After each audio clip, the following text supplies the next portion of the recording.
Eto na mga kabasketball, Japet Aguilar huling laro na raw sa Gilas Pilipinas kontra sa Guam. Sino kaya yung ilalaglag ni Coach Tim Cone para kay Japet? FIBA, nahihinaan sa ating Gilas Pilipinas kapag walang Kai Sotto?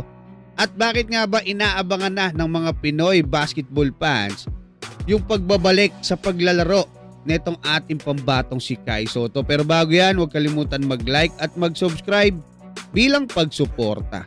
Sa pinakabagong interview sa Gilas Pilipinas at Barangay Ginebra bigman na si Japet Aguilar ay sinabi nga nitong malaki yung tsansa na maging huling laro na niya sa ating Gilas Pilipinas dyan nga sa magiging bakbakan ng Guam kontra sa ating national team ngayong November 28 at December 1 sa first window ng FIBA World Cup Asian Qualifiers, dahil yun daw talaga yung totoong nararamdaman niya. Alam naman natin mga kabasketball na nagdagdag ng bagong big man ngayon si Coach Tim Cone sa ating Gilas Pilipinas, no? Sa katauhan ni QMB or Quentin Milloria Brown, isang 6'10", mas malaki at mas bata sa kanya. At babalik na rin sa susunod na window ng FIBA World Cup Asian Qualifiers ngayong February ang main center ng ating Gilas Pilipinas na si Kai Sotto.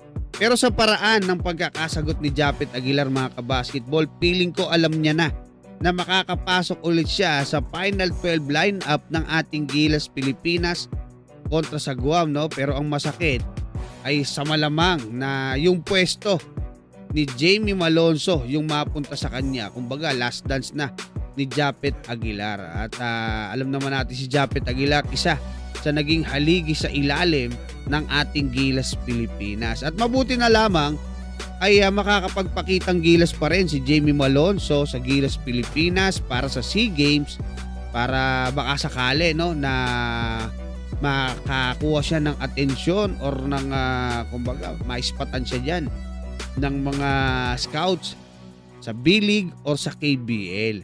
Dahil kinuha na siya ni Coach Norman Black diyan nga sa Gilas Pilipinas para sa SEA Games dahil bawal po yung naturalized player gaya ni Justin Brownlee at Ange Kwame. Out na sila dyan.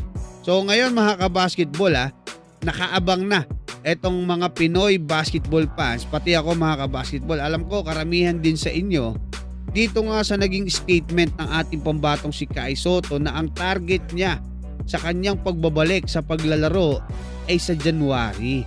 Kasi mula nang na-injured at naoperahan etong si Kai Sotto, alam naman natin na napakalaki ng tila naging dagok nung pagkakawala niya sa ating national team. At hindi natin maitatanggi, napakalaki na ng papel na ginagampanan ngayon ni Kai Sotto sa ating Gilas Pilipinas bilang siya yung pinakamalaki, 7'3", rim protector, rebounder, scorer, passer.